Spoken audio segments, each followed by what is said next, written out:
من شعائر الله لكم فيها خير فاذكروا اسم الله عليها شراف فإذا وجبت جنوبها فكلوا منها وأطعموا القانع والمعتر كذلك سخرناها لكم لعلكم تشكرون صدق الله العظيم আমরা সকলে সালাতের মধ্যে যে দরুদ শরীফ পড়ি সেই দরুদ শরীফের দোয়া করি আল্লাহুম্মা সাল্লি আলা মুহাম্মাদ ওয়া আলা আলি মুহাম্মাদ কামা সাল্লাইতা আলা ইব্রাহিম ওয়া আলা আলি ইব্রাহিম ইন্নাকা হামিদুম মাজিদ اللهم بارك على محمد وعلى آل محمد كما باركت على إبراهيم وعلى آل إبراهيم إنك حميد مجيد صلاة الجمعة على الشيخ صفيفة المسجد শ্রদ্ধেয় ইমাম সাহেব সম্মানিত মুসল্লিবৃন্দ আসসালামু আলাইকুম ওয়া রাহমাতুল্লাহি ওয়া বারাকাতুহু আমরা আল্লাহ রাব্বুল আলামিনের দরবারে প্রাণ খুলে শুকরিয়া আদায় করছি যে মহান রব মুনিব আমাদের মতো কোটি কয়েক গুনাহগার গোলামদেরকে সালাতুল জুমা আদায়ের জন্য আগেভাগে মসজিদে হাজির হওয়ার সুযোগ করে দিয়েছেন সেজন্য আমরা মুনিবের দরগাহে শুকরিয়া আদায় করছি সকলে করছি আলহামদুলিল্লাহ আলহামদুলিল্লাহ আলহামদুলিল্লাহ আমরা ইতোমধ্যে জিলহজ মাসের প্রথম তারিখে উপস্থিত হয়েছি অর্থাৎ আজকে জিলহজ মাসের পহেলা তারিখ 1 তারিখ আল্লাহ তাআলা সুস্থতার সাথে আমাদেরকে সময়ে হাজির করেছেন বাঁচায় রেখেছেন সেজন্য আল্লাহর কাছে আবার শুকরিয়া আদায় করছি আলহামদুলিল্লাহ সম্মানিত হাজিরিন জিলহজ মাস আমাদের সামনে উপস্থিত মানেই আমাদের উপরে কিছু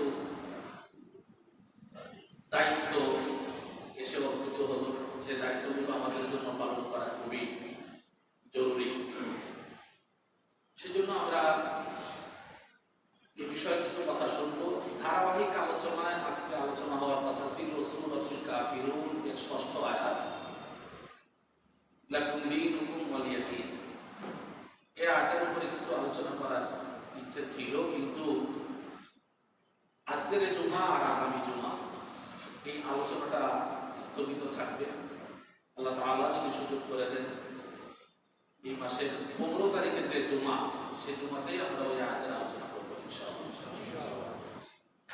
আজকে আপনাদের সামনে যে বিষয় নিয়ে কথা বলতে চাই তা কয়েকটা ভাগে বিভক্ত থাকবে তার মধ্যে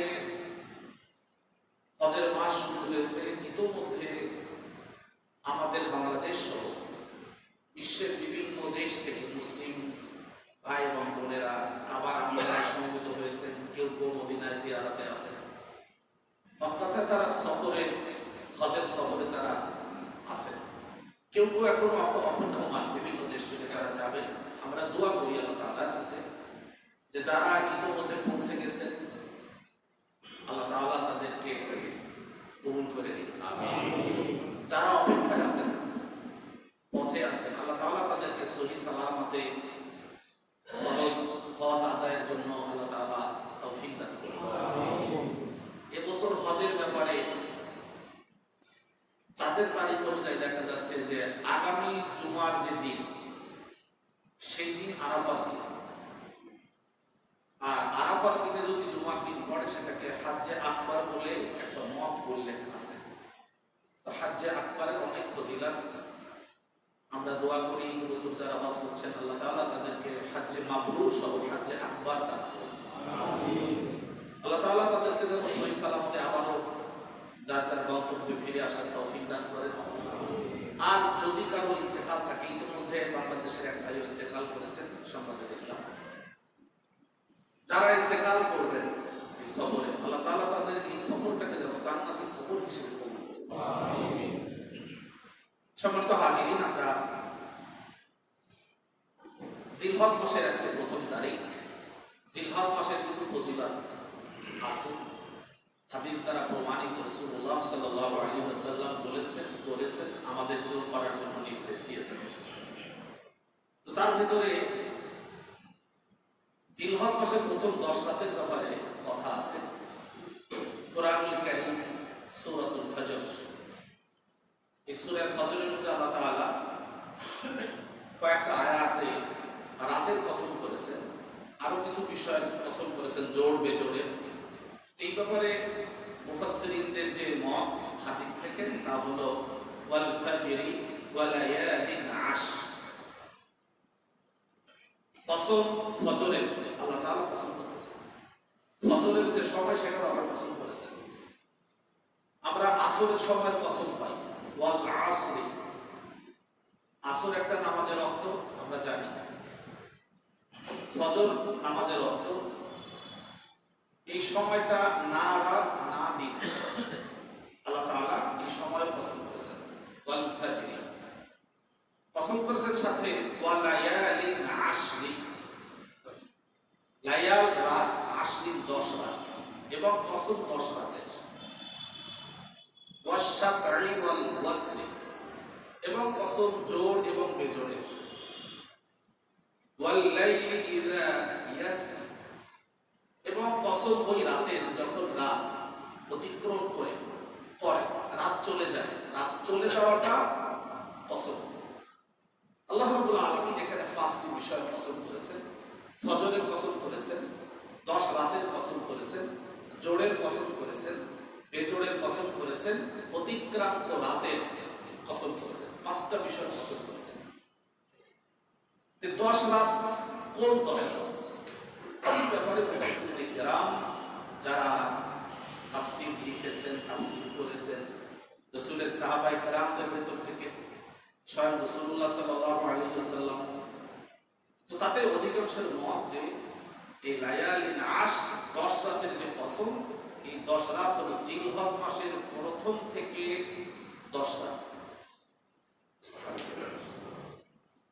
এই 10 রাতের অনেক গুরুত্ব, এমনকি এটা হাদিসে আসছে যে রাসূলুল্লাহ সাল্লাল্লাহু আলাইহি ওয়াসাল্লাম এই 10 রাতে রোজা রাখার কথা বলেছেন 9টা, অর্থাৎ 1 থেকে 9। যারা রোজা রাখবেন তারা হজে যাবেন না, যারা হজে যাবেন না তারা রোজাটা রাখবেন, কারণ হজের সফরে কিছু রোজা রাখার বিধি নিষেধ আছে।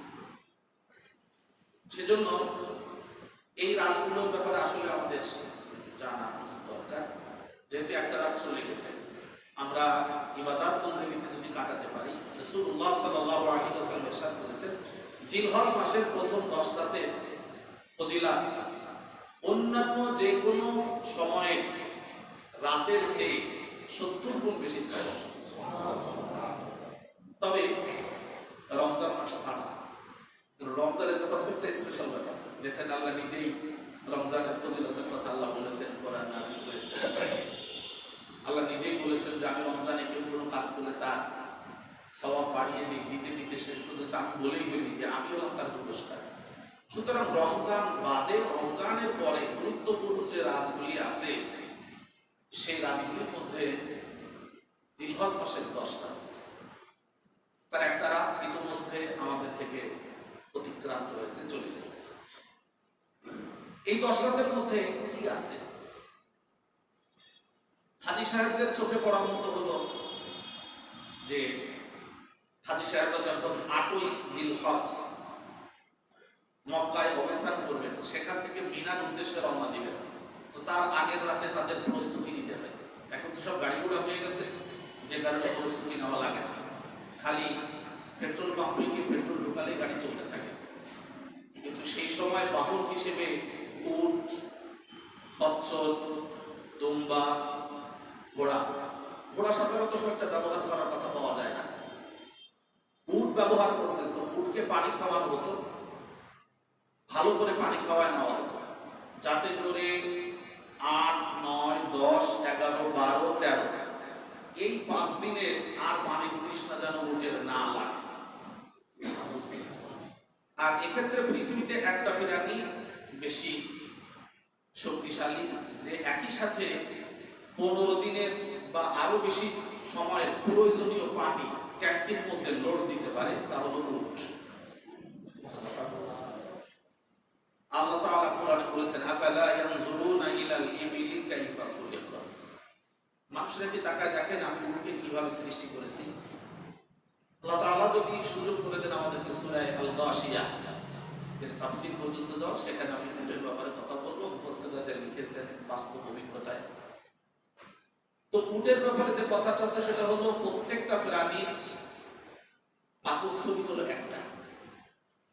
কিন্তু উটকে আল্লাহ তাআলা এই স্বাভাবিক খাদ্য খাবার গ্রহণ করার যে পাকস্থলী দান করেছেন, তাছাড়া আরো 4টা পাকস্থলী আছে শুধু পানি ধরে রাখার জন্য।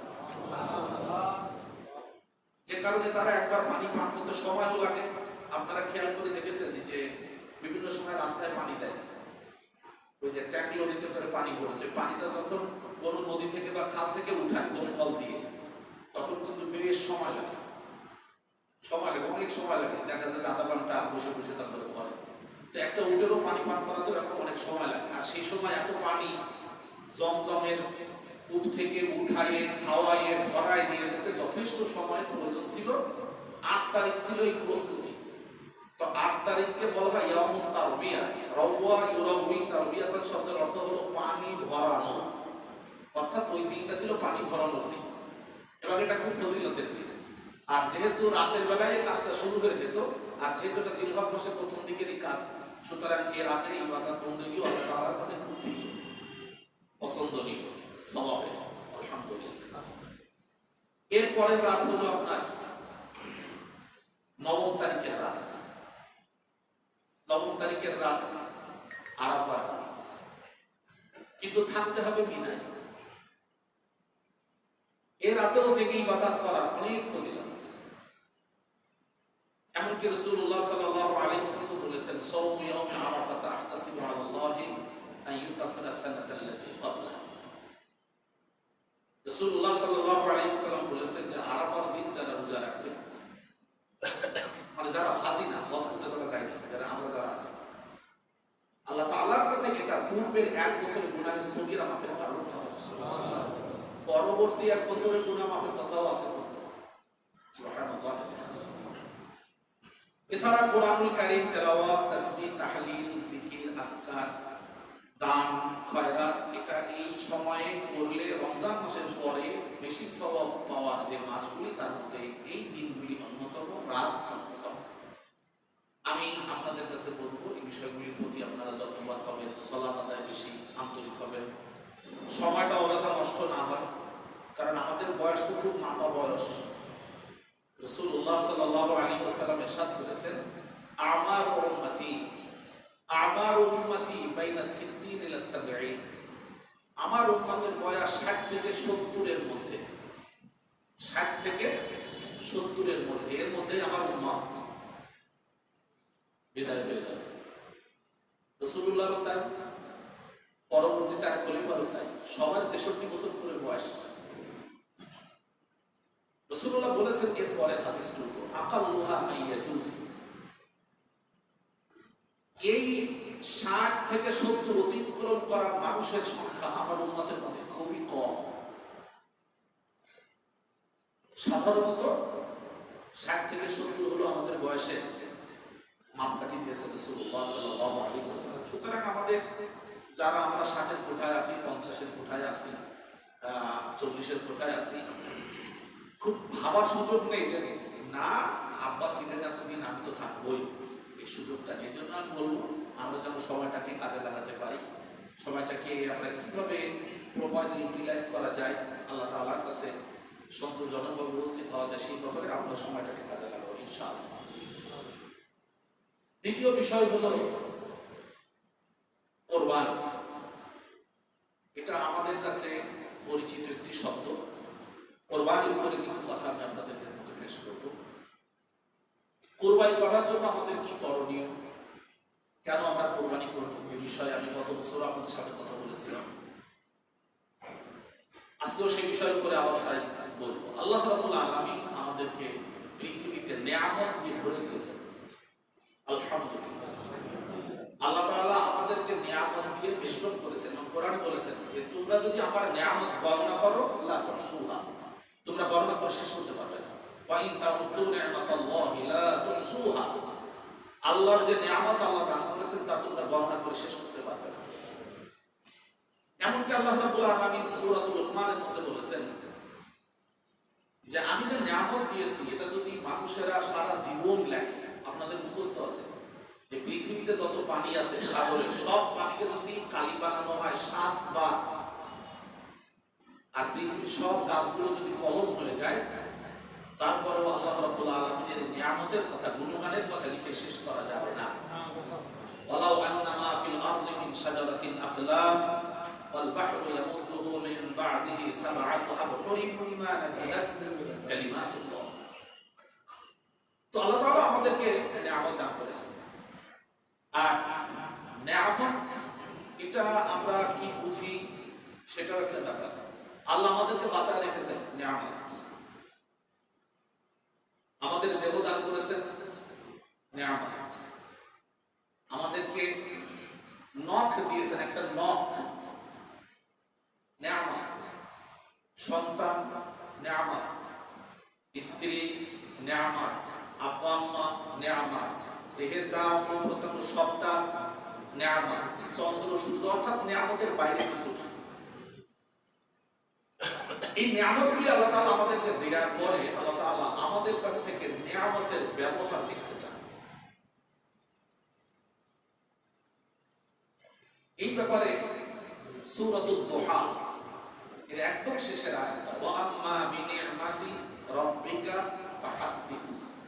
আল্লাহ তাআলা তার রাসূলকে সম্বোধন করে বলেছেন, হে রাসূল, আমি আপনাকে যে নিয়ামত দান করেছি এই নিয়ামতের কথা আপনি মানুষের কাছে বলতে থাকুন, প্রকাশ করতে থাকুন। এই আয়াতের ব্যাখ্যায় রাসূলুল্লাহ সাল্লাল্লাহু আলাইহি ওয়াসাল্লাম নিজেই বলেছেন, ইন্নাল্লাহা ইউহিব্বু আন ইয়ারা আথরা নি'মাতিহি আলা 'আবদিহি ইযা আন'আমা আলাইহি। আল্লাহ তাআলা যখন তার কোনো বান্দাকে নিয়ামত দান করেন তখন আল্লাহ তাআলা চান নিয়ামতের বহিঃপ্রকাশ ঘটানোর জন্য ওই বান্দা যেন তার নিয়ামতের বহিঃপ্রকাশ ঘটায়। অর্থাৎ আল্লাহ তাআলা আপনাকে আমাকে যা দান করেছেন নিয়ামত, আল্লাহ তাআলা সেটা দেখতে চান। আপনাকে সম্পদ দিয়েছেন, আল্লাহ দেখতে চান আপনার গায়ে সুন্দর জামা, ভালো পোশাক, ভালো একটা জুতা। অহংকার বশত না, নিয়ামতের শুকরিয়া স্বরূপ। আল্লাহ তাআলা আপনাকে সুন্দর কণ্ঠ দিয়েছেন, আপনি কণ্ঠ দিয়ে আল্লাহর গুণগান করুন, কোরআনুল কারীম তেলাওয়াত করুন। আল্লাহ আপনাকে অনেক মেধা দান করেছেন, আপনি মেধাটাকে আল্লাহ তাআলা কাজে আপনি ব্যবহার করুন, এটা আল্লাহ তাআলা চান। ইন্নাল্লাহা ইউহিব্বু আন ইয়ারা, আল্লাহ তাআলা পছন্দ করেন দেখতে আসারা নি'মাতিহি, তার নিয়ামতের আসর পড়ুক বান্দার উপরে, ইযা আন'আমা আলাইহি, যখন আল্লাহ তাআলা তার বান্দাকে নিয়ামতটা দান করেন। এই আলোচনাটা এজন্য নিয়ে আসলাম যে আল্লাহ রাব্বুল আলামিন আমাদেরকে যে নিয়ামত দিয়েছেন সেই নিয়ামতের মধ্যে অন্যতম একটা নিয়ামত হলো চতুষ্পদ প্রাণী, জন্তু। এই জন্তুগুলোর মধ্যে আল্লাহ তাআলা কিছু প্রাণীকে আমাদের অনুগত করে দিয়েছেন। কাযালিকা সাখখারাহা লাকুম, আমিও চতুষ্পদ প্রাণীগুলিকে আমি তোমাদের জন্য অনুগত করে দিয়েছি। কিছু প্রাণী আছে যারা আমাদের অনুগত হয় না। আমি আপনাদের খোলামেলা বলি, মশা কি আমাদের অনুগত? গরু অনুগত, ছাগল অনুগত। মশার মতো ছোট্ট একটা প্রাণীকে আমরা অনুগত করতে পারি? মাছি এত দাম দেয়, ডরাইতে পারে। আল্লাহ তাআলা বলতেছেন এটা আমার নিয়ামত যে আমি চতুষ্পদ প্রাণীগুলিকে তোমাদের জন্য অনুগত করে দিয়েছি। আলহামদুলিল্লাহ। এই চতুষ্পদ প্রাণীগুলিকে আল্লাহ রাব্বুল আলামিন আমাদের প্রয়োজনে, আমাদের উপকারের জন্য আল্লাহ সৃষ্টি করেছেন, আমাদের অনুগত করে দিয়েছেন। কোরআনুল কারীমে আল্লাহ তাআলা এই ব্যাপারে সূরাত ইয়াসিন এর মধ্যে উল্লেখ করেছেন, সূরা নম্বর 36 আয়াত 71 থেকে 73, আওয়ালাম ইয়ারাল ইনসানু আন্না খালাকনা আওয়ালাম ইয়ারাউ আন্না খালাকনা লাহুম মিম্মা আমিলাত আইদিনা আনআমান ফাহুম লাহা মালিকুন। মানুষেরা কি একটু খেয়াল করে দেখে না যে চতুষ্পদ প্রাণীগুলিকে আমি আল্লাহ সৃষ্টি করেছি, এরপর আমি মানুষের মালিক বানিয়ে দিয়েছি। মানুষকে ওই প্রাণীগুলির মালিক বানিয়ে দিয়েছি আল্লাহ, সৃষ্টি করেছি আমি, মালিক বানিয়ে দিয়েছি মানুষের।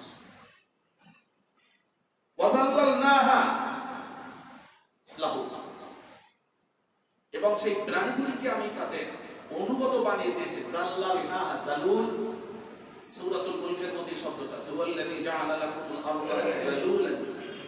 আল্লাহ তাআলা পৃথিবীকে তোমাদের জন্য অনুগত করে দিয়েছেন। ওই শব্দটাকে আল্লাহ তাআলা প্রাণীদের ক্ষেত্রে বলছেন জাল্লালনাহা, আমি এই প্রাণীগুলি মানুষের অনুগত বানিয়ে দিয়েছি। অনুগত মানে প্রাণীগুলিকে আপনি ডাক দিলে আসে, বসতে বললে বসে, উঠতে বললে ওঠে। আমরা লাঙল দিয়ে চাষের কাজ করি, গাড়ি টানে, কষ্ট করি। এরপর আমরা এই প্রাণীগুলিকে আমরা জবাই করি, তার গোশত খাই, তার চামড়া ব্যবহার করি। দুধগুলি আমরা মায়ের বাটন থেকে দুধ টেনে বের করে নিয়ে আসি, অথচ গাভী বোঝে যে এটা আমার বাচ্চার খাবার, মানুষ খেয়ে যাচ্ছে।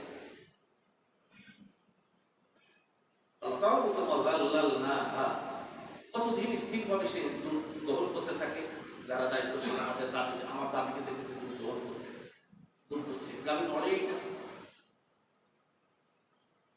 আমরা জবাই করে দিচ্ছি, ওর মতো একটা প্রাণী, গরুর মতো একটা প্রাণী। আপনারা মনে হয় মাঝে মধ্যে দেখেছেন যে দুই একটা গরুকে কিন্তু আনুগত্য করতে চায় না, কি না বিড়ম্বনায় পড়তে হবে। আর আমরা যারা শহরে আছি, আমাদের সাথে গরুর সাথে বছরে দেখা সাক্ষাৎ হয় খাবারের টেবিলে। ভুল বলেছি নাকি? প্রত্যেক সপ্তাহে একবার অন্তত দেখা হয় টেবিলে। মাঠে দেখা হোক আর না হোক, রাস্তায় দেখা হোক আর না হোক।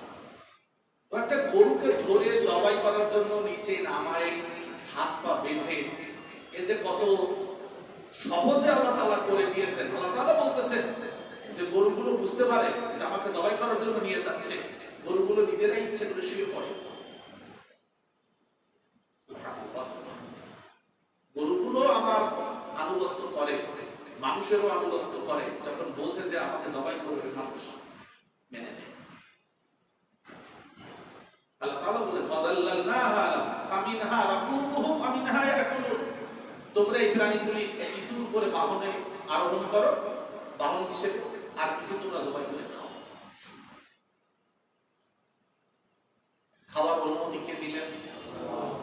বাহনে হিসেবে ব্যবহার করার জন্য অনুগত কে করে দিলেন?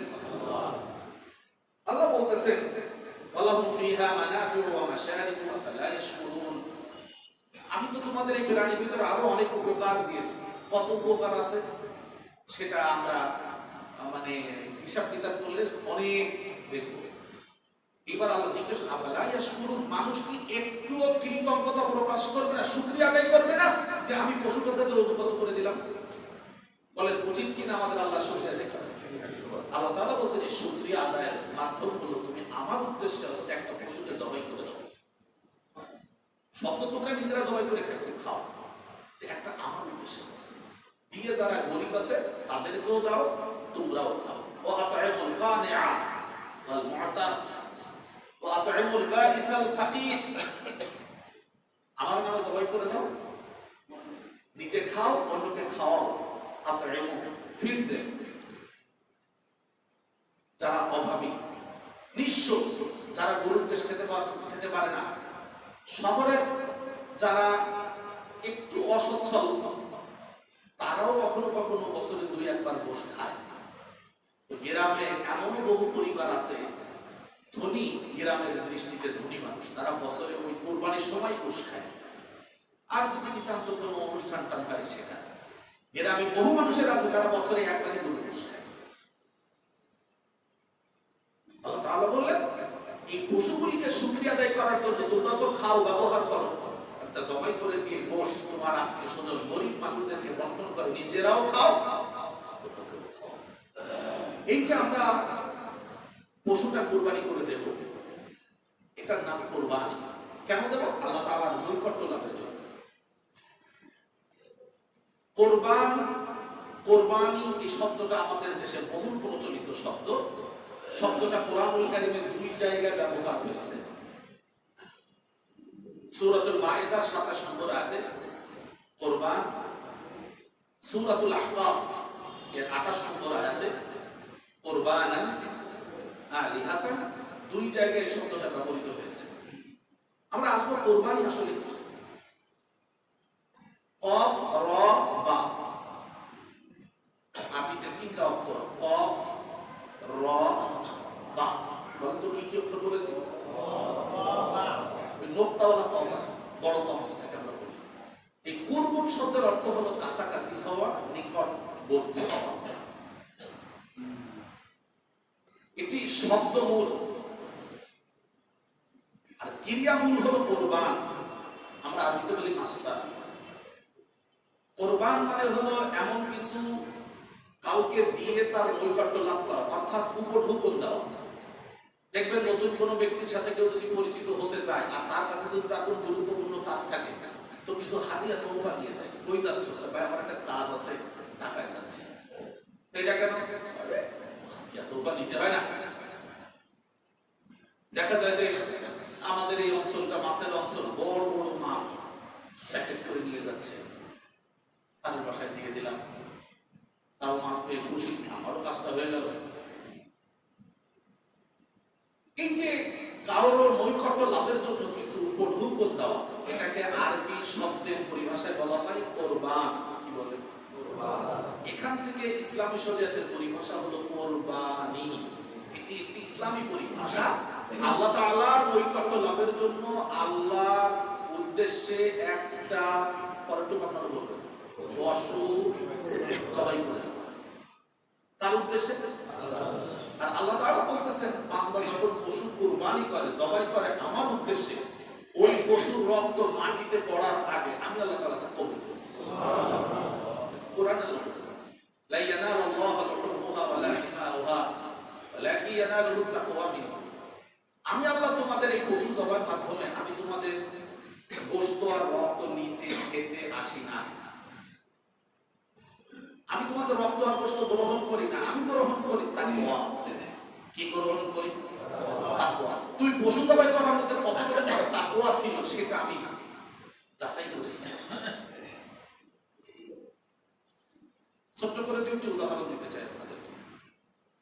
আমাদের ছোটবেলা যখন লেখাপড়া করতাম তখন আমাদের দুজন শিক্ষকেরা মাঝে মধ্যে ওই যে পরীক্ষা, ইন্টারভিউ বা চাকরির জন্য সেরকম কিছু কথাবার্তা বলতেন। আপনাদেরও মুখস্থ আছে। একজন পরীক্ষা দিতে আসছে, তাকে সামনে একটা গিলাস নিতে বলা হলো। এই গিলাসটা যদি নিচে পড়ে ভেঙে যায় কয় টুকরা হবে? এটা সঠিক উত্তর কি? গিলাসটা ফেলে দিতে হবে, সাথে সাথে ভেঙে যাবে। ভাঙলে যে কয় টুকরা বলতে হবে যে 3 টুকরা হয়েছে। যদি 5 টুকরা বলতে 5 টুকরা, কিন্তু গিলাস না ভাঙা পর্যন্ত তো বলা যাবে না যে কয় টুকরা হবে, ভাঙতে তো নাও পারে। সেজন্য কাজ হলো প্রথমেই গিলাসটা ধরে ছেড়ে দিতে, কোনো ভয়টাই করা যাবে না। কারণ বলেছে কি এই গিলাসটা যদি নিচে পড়ে ভাঙবে তাহলে কয় টুকরো হবে? উত্তর কি? আগে ফেলে দিতে হবে। আমি বললাম কেন যে আস্ত জিনিসটাকে ভাঙার পরে ইন্টারভিউতে পাস করতে হবে। আল্লাহ তাআলা আস্ত একটা গরু আপনার সামনে দিয়েছেন জীবিত, আল্লাহ বলছেন ওইটা আমার উদ্দেশ্যে দাও। কেন? জবাই করে দাও। জবাই করে দিলে আমি বুঝবো তোমার মধ্যে তাকওয়া কতটুকু। আরেকটি সহজ উদাহরণ দিলে আপনারা আরো সহজে বুঝবেন। সেটি হলো, আমি ছাত্র জীবনে লেখাপড়া করেছি, আপনারাও করেছেন আলহামদুলিল্লাহ। এখনো শিক্ষকতা করি, খাতা এখনো একবার বাসায় আছে, দেখতেছি। আমরা ছাত্রদেরকে পরীক্ষা নিই। পরীক্ষার নির্দিষ্ট সময় থাকে, নির্ধারিত জায়গা থাকে, নির্দিষ্ট বিষয় থাকে। ছাত্ররা আসে, তারা লেখাপড়া মুখস্থ করে আসে, পড়াশোনা করে আসে। আমরা তাদেরকে নির্ধারিত জায়গায় সময়ের আগে খাতা দিয়ে দিই আমাদের পক্ষ থেকে। খাতা দেওয়ার পরে এইবার নির্দিষ্ট সময় 10টা বেজে গেল, ঘন্টা বাজে, ঘন্টা বাজার সাথে সাথে আমরা কোশ্চেন দিতে শুরু করি। আবার ঠিক 3 ঘন্টা পরে নির্দিষ্ট সময় তার খাতাগুলো নিয়ে নেই। খাতার ভিতরে আমরা তাদের কাছ থেকে কি নেই? তাদের মেধা, মননশীলতা, যা প্রশ্ন করেছে সে কতটা লিখতে পেরেছে। আমাদের ওই সময় যদি কোনো ছাত্র একটু বেশি সময় লাগে, ইংরেজিতে আমাদের শিক্ষকরা খুব ভালো দিতেন, স্টপ রাইটিং, লেখা বলতো, উঠে দাঁড়াও সবাই, কলম ছেড়ে দিয়ে দাঁড়াও। তারা থাকলে সারা খাতাগুলো নিয়ে যেতেন। কি খাতা নিয়ে আর গরজ, ভালো কথা। খাতাগুলো নিলেন, বান্ডিল করলেন, যিনি শিক্ষক দায়িত্বপ্রাপ্ত তিনি দেখলেন, মার্কগুলো ঢুকে নিয়ে খাতাটা বান্ডিল করে গোডাউনে ফেলে দিলেন। যে খাতা নিয়ে এত টানাটানি ছাত্রও দিতে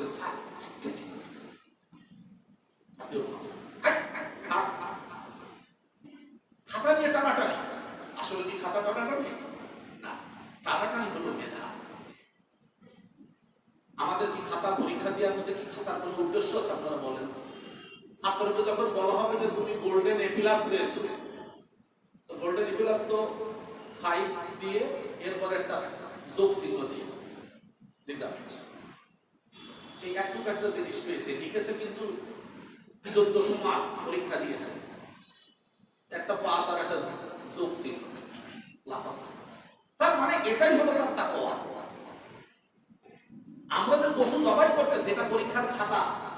আল্লাহ তাআলা দিয়েছেন, পশু দিলাম, অনুগত করে দিলাম, ঠ্যাং ঠোং বাইতে রাখছো, কিছু কয় না, চুপচাপ তুমি জবাই করো, তলব তোমার হাতে তলব, জবাই করো। তোমার এই জবাইয়ের ভেতর থেকে প্রমাণিত হবে যে তুমি কতটা আল্লাহ তাআলাকে ভালোবেসেছো, আল্লাহর প্রতি তোমার কতটা আনুগত্য ছিল, আল্লাহ তাআলার কাছে যাওয়ার জন্য তোমার মন কতটা কেঁদেছিল, তা প্রমাণ পাবে এই কলম চালানোর মাধ্যমে।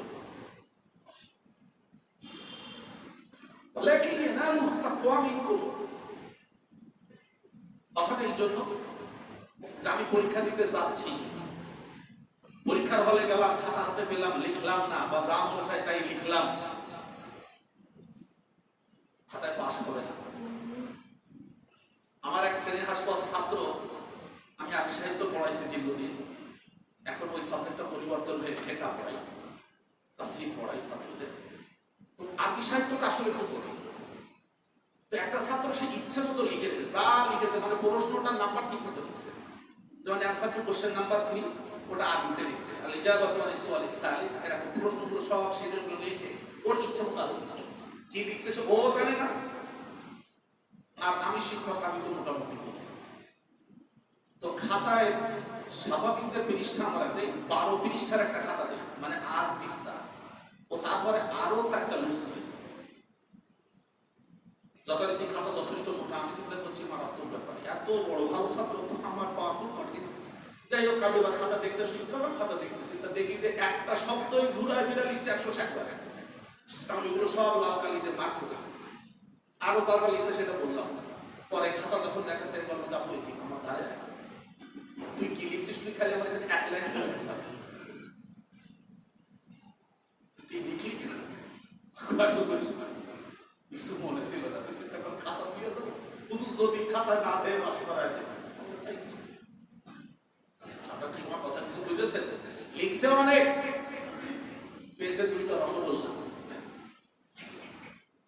0, ডাবল 0। আমি কথাটির জন্য বলছি, রাগ করবেন না। আপনি হয়তো আমার ছাত্রের মতো 12 পৃষ্ঠার একটা খাতা আর 4টা লুজ, 8 পৃষ্ঠা, 20 পৃষ্ঠা লিখলেন, কিন্তু পেলেন 2টা 0, শূন্য। হয়তো আপনি 2 লক্ষ টাকা দিয়ে একটা কোরবানি দিচ্ছেন, খাতা অনেক মোটা, লেখা অনেক বেশি, কষ্ট অনেক বেশি, কিন্তু তাকওয়া পাওয়া গেল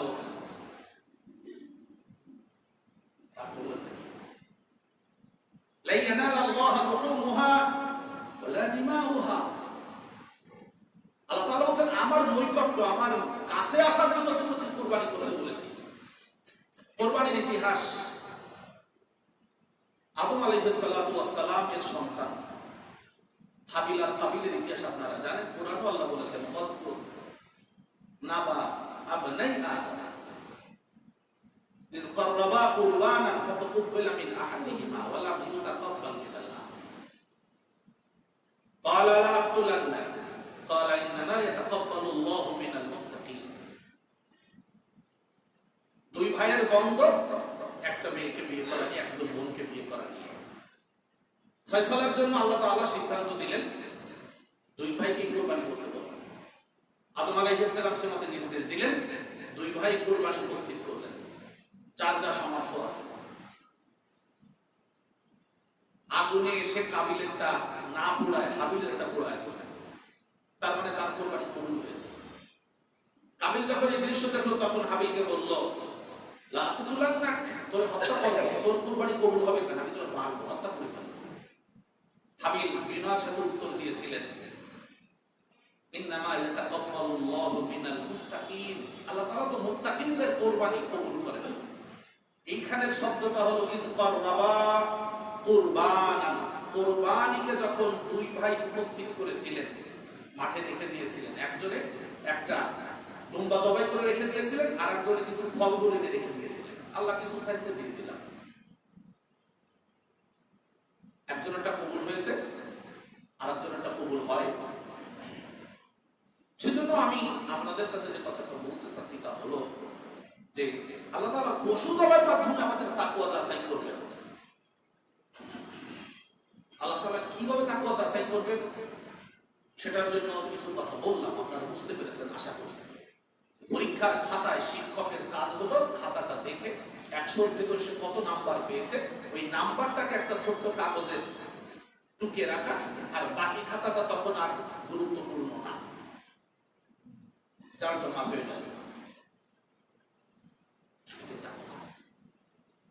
এবার আমরা এমন ভাবে কোরবানি করি যে কোরবানিটা আমরা চাই আল্লাহ তাআলার কাছে কবুল হোক,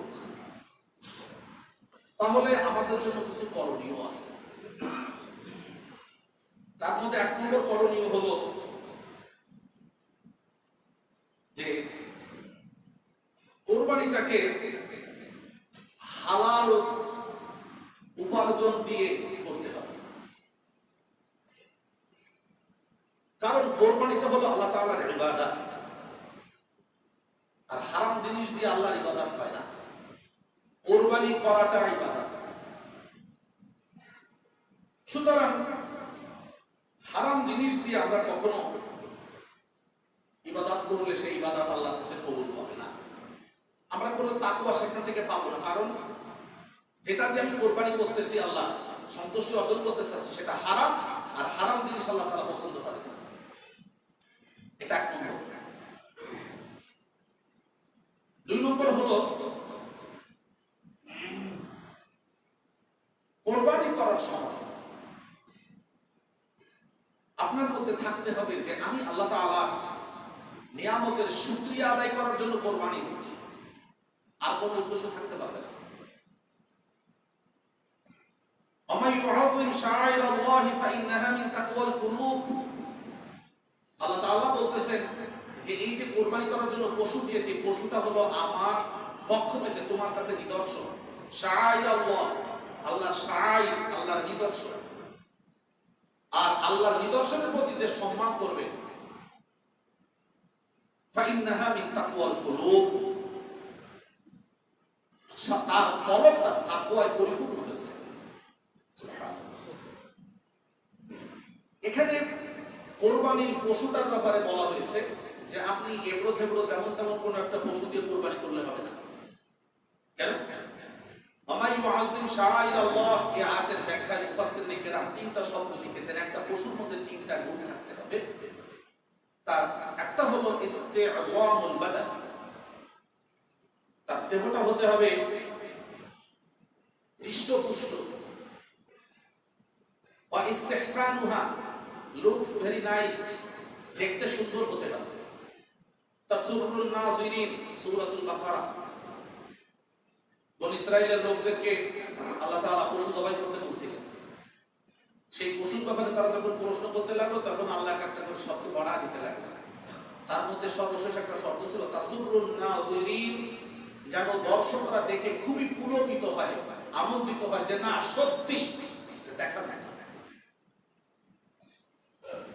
ওয়া ইসতিমানুহা, এবং পশুটা একটু হৃষ্টপুষ্ট তো হবে, সেই সাথে তারা তরুতাজা, অর্থাৎ জ্ঞানাগুনা না হয়। কেননা রাসূলুল্লাহ সাল্লাল্লাহু আলাইহি ওয়াসাল্লাম বলেছেন, সামিনু তাহায়াকুম ফাইন্নাহু ইয়াউমাল কিয়ামাতি মাতায়াকুম, তোমরা তোমাদের কোরবানির পশুটাকে একটু মোটা তরুতাজা দেখে দিও, কেননা এটাই কিয়ামতের দিন তোমাকে পিঠে করে বহন করে জান্নাতে নিয়ে যাবে। সুবহানাল্লাহ। সামিনু, তোমরা একটু হৃষ্টপুষ্ট মোটা তরুতাজা প্রাণীকে সংগ্রহ করো, তাহায়াকুম, তোমাদের কোরবানির পশু হিসেবে। ফাইন্নাহু ইয়াউমাল কিয়ামাতি মাতায়াকুম, কেননা এটা কিয়ামতের দিন তোমাকে পিঠে বহন করে জান্নাতে নিয়ে যাবে। সুবহানাল্লাহ। তৃতীয় যে শর্তটি হলো, পশুটা যে মূল্যে আপনি কিনবেন, মূল্যটা যেন আগলা সামানান, বাজারের ভেতরে মোটামুটি মানানসই একটা মূল্য হয়। আর একটা হলো আনফাসুহা ইনদা আহলিহা, যারা কোরবানি করবে তাদের কাছে যেন এটা গ্রহণযোগ্য হয়, যে না আমিও যে মানের মানুষ, আল্লাহ তাআলা যে সম্পদ আমাকে দিয়েছেন আমি ঠিক সেই মানের একটা কোরবানি করলাম। অনেক মানুষ আছে কোরবানি করার জন্য এমন এমন গরু বাছাই করেছে। আমার ছোটবেলায় দেখেছি একবার একটা গরু কোরবানি হলো আমাদের এলাকায়, আপনারা আসবেন না, কিন্তু গরুটার দাম ছিল 9 টাকা। আমি তখন ছোট, ক্লাস 1-এ পড়ি, আমার যতদূর মনে আছে 9 টাকা দামের একটা গরু কোরবানি। তখন বাজারে মোটামুটি 65-70 টাকা দামের গরুতে বেশ ভালো কোরবানি হতো। 7-49 টাকা, 7 টাকা করে, 9 টাকা করে বাদ, এগুলো মোটামুটি সেই আপনার বলতেছি 76-77 সালের কথা। কিন্তু ওই 9 টাকা দামের গরু যখন কোরবানি হলো একবারের দাম, তখন সবাই এটা নিয়ে খুব হাসাহাসি করেছিল। যেই হোক, এটা না, যাতে করে যারা কোরবানি তাদের নিজের মনের সাথে একটা তৃপ্তিতে মানায়, যে না আমি যে মানের মানুষ, আমি সেই মানের একটা পশু কোরবানি করেছে আল্লাহর সন্তুষ্টির জন্য। কারণ আল্লাহ তাআলা আমাকে ওই মানের সম্পদ দান করেছেন। আল্লাহ তাআলা ইচ্ছে করলে মুহূর্তের মধ্যে আপনার আমার সম্পদ নিয়ে নিতে পারেন। বিশ্বাস হয়েছে? সিলেট বাংলাদেশের মানুষেরা কি না ছিল তাদের, আর এখন গিয়ে কিছু নেই, ঘর বাড়িও নেই। অধিকাংশের অবস্থা, একটা ঘর বাড়িতে কি না লাগে। আমাদের গ্রামের একটা প্রবাদ বাক্য আছে যে ভাঙ্গা কুলা ছাই ফেলতেও লাগে। তার মানে কুলোটাও পরিবারের একটা প্রয়োজনীয় অংশ। আমি এটা সহজে বুঝি যে ঘরে ঢোকার জন্য যে একটা ন্যাকড়া ময়লা একটা কাপড় চোপড় আর কি সামনে থাকে, আমরা ঢুকে স্যান্ডেল বা বালটা মুছে ঢুকি, ওইটাও পরিবারের একটা প্রয়োজনীয় জিনিস। তাও কত মানবতার জীবনযাপন তারা করছে। সুতরাং সম্পদ মুহূর্তের মধ্যেই চলে যেতে পারে, সেজন্য আমরা আল্লাহর শুকরিয়া আদায়ের জন্য এই কাজগুলো করি। এরপরে হলো কোরবানি করার জন্য আমরা আল্লাহ তাআলার সন্তুষ্টি তো করব। পশু জবাই করার পরে যে কাজ, তার আগে পশুকে জবাই করার ক্ষেত্রে যেন আল্লাহর নাম উচ্চারণ করা হয়। বিসমিল্লাহি আল্লাহু আকবার। রাসূলুল্লাহ যখন কোনো পশু কুরবানি করতেন, সাহাবায়ে কেরামের বর্ণনা হলো যে সাম্মা ওয়া কাব্বারা। কোন কোন বর্ণনা আছে সাম্মাল্লাহ, তিনি আল্লাহর নাম উচ্চারণ করতেন, অর্থাৎ বিসমিল্লাহ, এরপরে বলতেন আল্লাহু আকবার। উপস্থিত যারা থাকতেন তারাও বলতেন আল্লাহু আকবার। রাসূলুল্লাহ সাল্লাল্লাহু আলাইহি ওয়াসাল্লাম নিজের হাতে কোরবানি করতেন, পশু জবাই করতেন নিজে। আপনারা যারা পশু কোরবানি করবেন তারা নিজেরা জবাই দেওয়ার জন্য আগ্রহী হবে। এটা তেমন কোনো কাজ কঠিন কিছু না। যারা থাকে তাদেরকে বলবে যে আমি জবাই করে দিই। হয়তো একটু রক্ত লাগবে আপনার গায়ে, অসুবিধা কি? এই পশুর রক্তটার কথাই তো আল্লাহ কোরআনে বলেছে। আমি যেহেতু কোরবানির কাজ করা লাগে, তো মাদ্রাসার শিক্ষক হিসেবে সামরা আদায় করার একটা ব্যাপার আছে। তো অনেক সময় দেখি যে সন্তানরা অনেক বড় বড়, তারা ওই গুলি দাঁড়া থাকে। আমি ডাক দিয়ে দিক আসো, আরে বাবা যে মাথায় গামছা বাঁধতে, খুব ভয় লাগে, খুব ভয় লাগে। হয়তো লাগে না, ঠিকই আছে, মানে আমরা আসলে এর সাথে সংযুক্ত হই না। পশু জবাই করার ক্ষেত্রে ছুরিকে আগে ধার দিয়ে রাখতে হবে। পশুকে ফেলে দিয়ে টেনে মাসবা জবাই করার স্থানে টেনে নেওয়া যাবে না, এটা মাকরুহ। আপনি যদি তাকে টেনে নেই, আমি তো তার জবাই করার মাধ্যমে তাকওয়া অর্জন করবো, সুতরাং তারপর যেন কোনো ধরনের কষ্ট না হয়। ছুরিকে ভালো করে ধারালো ভাবে ধার দিয়ে রাখতে পারে, পরীক্ষা করে দেখতে যে আসলে ধার ঠিক হয়েছে কিনা। রাসূলুল্লাহ সাল্লাল্লাহু আলাইহি ওয়াসাল্লাম বিষয়গুলো খুব তীক্ষ্ণভাবে সাহাবায়ে কেরামদেরকে নির্দেশ দিয়েছেন। কোনো ভোঁতা ছুরি দিয়ে পশু জবাই করতে রাসূলুল্লাহ নিষেধ করেছেন। পশুকে কষ্ট দিও না। আমরা বিষয়গুলোর প্রতি যত্নবান হব। আর আপনাদেরকে আর একটা কথা বলবো, সে কথাটা আপনারা আশা করি গ্রহণ করবেন। আমরা তো আসলে কসাইদের মাধ্যমে জবাই কাজটা করি।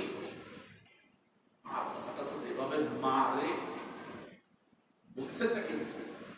মালতাসা হাঁটু বেন্টের করে যেভাবে তারা দরাদরি করে বস্তু বানায়, আমি আপনাদের কাছে অত্যন্ত বিনয়ের সাথে অনুরোধ করবো, অন্তত কোরবানির বস্তু বানানোর সময় যারা দায়িত্বে থাকবে তাদের বলবেন, দয়া করে বাবা হাঁটুটা বের করিস না, এটা গুনাহের।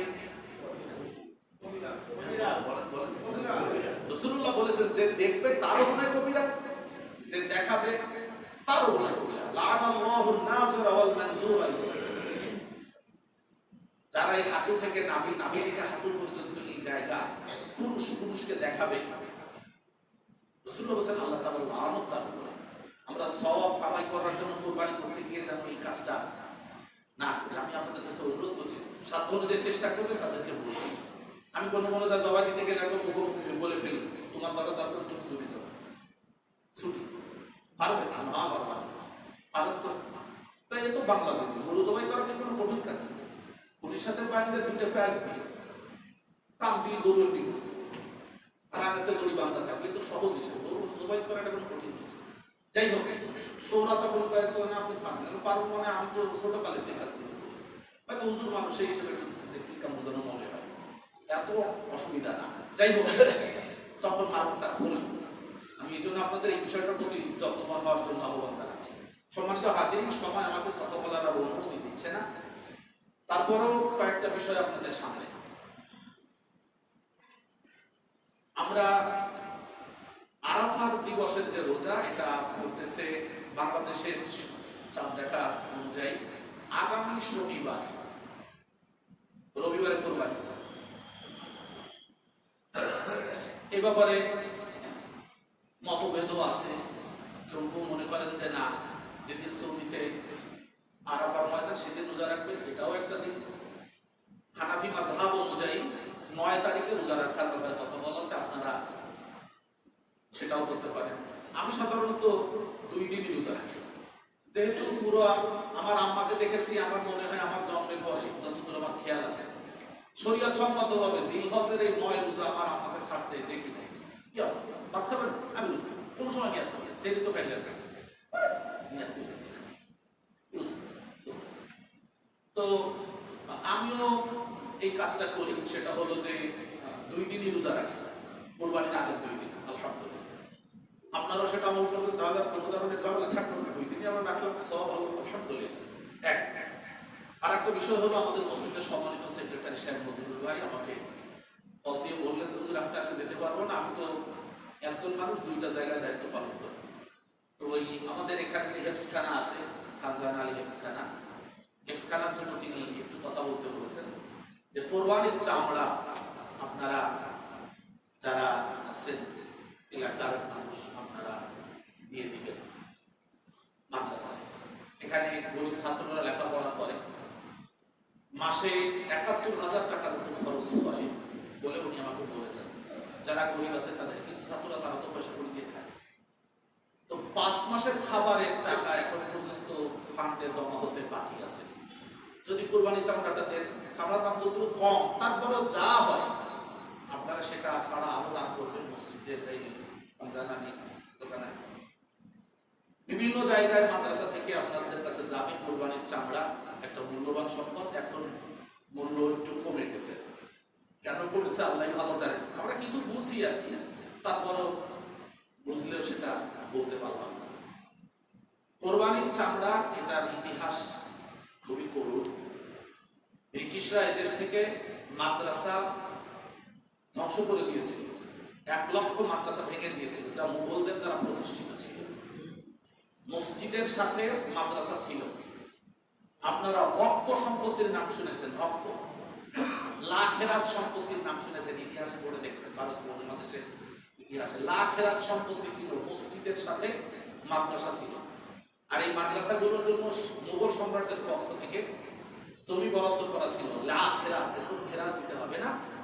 এই ফসল যা উৎপাদন হবে সেটা আয়, সম্পদের আয়, শিক্ষক ছাত্র তাদের খাওয়া দাওয়া, তাদের বইপত্র সবটাই এতে ব্যয় হতো।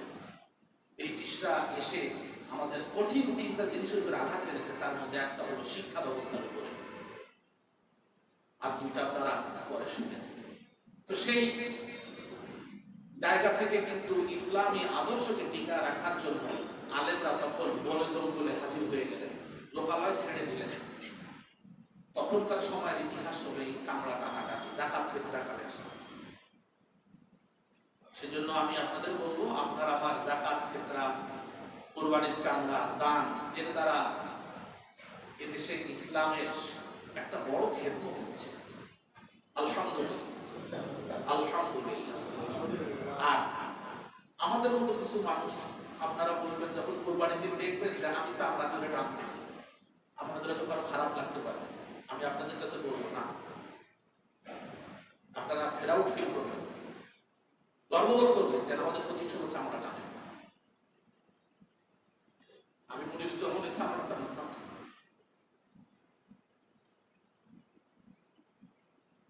এদেশের হাজারো আলেমরা এই কোরবানির চামড়া যাকাত ফিতরা খেয়ে ইসলামকে মাথা উঁচু করে রাখার চেষ্টা করে যাচ্ছে। আমি বিনয়ের সাথে অনুরোধ করব, ইসলামের জন্য আপনার অতিরিক্ত ব্যয় ইসলামকে এখনো স্বাভাবিক রেখেছে। চোখের পানি ধরে রাখতে পারতেছি না। আমি আবার খুলনা মাদ্রাসার মুহাদ্দিস রেদওয়ানুল করিম সাহেব, মাথা বানায় রাখা যায়। আমার উস্তাদদেরকে দেখেছি খুলনার রাস্তায় চামড়া ধরে টানছে। আপনারা হয়তো কারো কারো দুস্থতা ছিল, আসতে পারে। আমি আপনাদেরকে বলি, আমি যে বেতন স্কেলে বেতন পাই তা একদম দুর্বল স্কেল না। দুর্বল করে আমি বেতন উত্তোলন করি না, কিন্তু এটা আমার দায়িত্ব, রেসপন্সিবিলিটিস এর একটি, এটা আমার লায়াবিলিটি। আমি খুলনা শহরের অনেক মানুষের কাছে আমার ছাত্রদের জন্য হাত পাতি বলি। কিছু ছাত্র আছে বাড়ি থেকে আসে, পয়সা করে লুঙ্গি কেনা টাকা নেই, বই কেনা টাকা নেই, বেতন করি কোথা থেকে দেবো। আমার কিছু শুভাকাঙ্ক্ষী ভাইয়েরা আছেন, আপনাদের এই মসজিদও তারা আছেন, ভাই বলি আপনাদের এই অবস্থা। আমি আপনাদের কাছে তাই বলছি, গরিব মানুষেরা আর কিছু না হোক, এই পথে ঘাটের শিশুরা যদি আপনার যাকাত ফিতরা দিয়ে যদি কোরআন হাদিস শেখে, রাস্তায় দাঁড়িয়ে অন্তত মদ গাঁজা খাবে না। আমরা এই পথ শিশুদেরকে টেনে টেনে ধরে ধরে এনে কোরআন হাদিস শিক্ষা দিয়ে তাদের অন্তত সমাজে অন্তত প্রথম শ্রেণীর নাগরিক বানাতে না পারলেও তৃতীয় শ্রেণীর নাগরিক বানানোর জন্য চেষ্টা করি। কিন্তু যারা পথে ঘাটে ছড়িয়ে ছিটিয়ে থাকে, যাদের কোনো কিছু নেই, তাদেরকে তো তারা, যারা মাদ্রাসার বিরুদ্ধে কথা বলেন, তাদেরকে তো দেখি না এই সমস্ত ছিন্ন শিশুদেরকে টেনে নিয়ে সেখানে গিয়ে তারপরে আদর্শ শিক্ষা দিয়ে মানুষ করে গড়ে তোলা। সেজন্য আপনাদের কাছে এই আবেদন রাখলাম, যেখানে আপনি কোরবানি করুন তো চামড়াটা মাদ্রাসায় দিয়ে দিবেন, লাগে করলে ভাগ বিন্দুলো দিয়ে দিবেন, চামড়ার দাম কম হোক তারপর কোনো কথা নেই, দিবেন। হয়তো একসময় চামড়ার দাম বেড়ে যাবে, একসময় তো আমরা ২৫০০ টাকা লেজ দিয়ে চামড়া বিক্রি করেছি, এখন হয়তো ২০০ টাকা ১৮০ টাকা এরকম দাম আসে। তারপরেও আমরা ময়দানে আছি। আল্লাহ তাআলা যেন আলেমদের এই খেদমতটুকু কবুল করে। আজকে মনিরুজ্জামান খুতবা দিচ্ছে আপনাদের সামনে। আর্থিক দক্ষতা ছিল ছোটবেলায়, মেধার দক্ষতা কম ছিল, এটা ঠিক, তবে একদম কম ছিল না। অর্থের কারণে মানুষ পড়ে যায়, আমরা সেই সহযোগিতা করতে চাই। আল্লাহ তাআলা আমাদের এই ছোট ছোট ক্ষুদ্র প্রচেষ্টাগুলিকে করুন। সম্মানিত হাজিরিন, আজকে আর সময় বেড়ে গেছে, এমনিতে আপনাদের অফিসে উঠছে হুজুর সময় বেশি দিয়ে ফেলেন, কখন দাঁড়াই আর কখন যে একটা ২০ বেজে যায়, ১৫ বেজে যায়, নিজেও টের পাইতে কষ্ট হয়। যাই হোক, আপনারা কষ্ট নেবেন না, কোরবানির জন্য প্রস্তুতি নিন। আল্লাহ তাআলা আমাদের সকলকে কোরবানি যারা করবো, আর একটা কথা বাদ পড়ে গেছে, যদিও গত জুমায় বলার কথা ছিল, মনে করেছিলাম কিন্তু ভুলে গেছিলাম। যারা কোরবানি করবেন তাদের জন্য রাসূলুল্লাহ সাল্লাল্লাহু আলাইহি ওয়াসাল্লামের একটা হাদিস হলো যে তিনি জিলহজের চাঁদ উঠে গেলে আর নখ চুল কাটতেন না, কোরবানি করার পরে কাটতেন। তো গতকাল যেহেতু চাঁদ উঠে গেছে, আমি ভেবেছিলাম যে মনে হয় একদিন আমরা হাতে পাবো, আজকে বলবো আপনার আজকে বিকালের মধ্যে সব কেটে কেটে পরিষ্কার করে ফেলবেন। আমি আগের দিন যেহেতু সৌদিতে চাঁদ উঠে গেছে, আমি বুঝেছি যে চাঁদ আমাদের আর দেরি হবে না। যাই হোক, আমি কালকে আসরের পরে যেগুলো নখ চুল কাটার প্রয়োজন অবাঞ্ছিত হবে সেগুলো সব কেটে পরিষ্কার করে ফেলেছি। আপনাদের বললাম যদি আর কাটেননি মানে আজকে কাটেননি, তারা কোরবানি করবেন, তারা কাটবেন না, বাকিটা থাক, কোনো অসুবিধা নেই, কোরবানি করার পরে কাটবেন ইনশাআল্লাহ। একটু বড় হবে, তারপরে শক্তগুলো পরিষ্কার করে রাখবো। এটি হলো রসুলের সুন্নাত। রাসূলুল্লাহ বলেছেন এতে কোরবানির মর্যাদা বেড়ে যাবে। সুবহানাল্লাহ।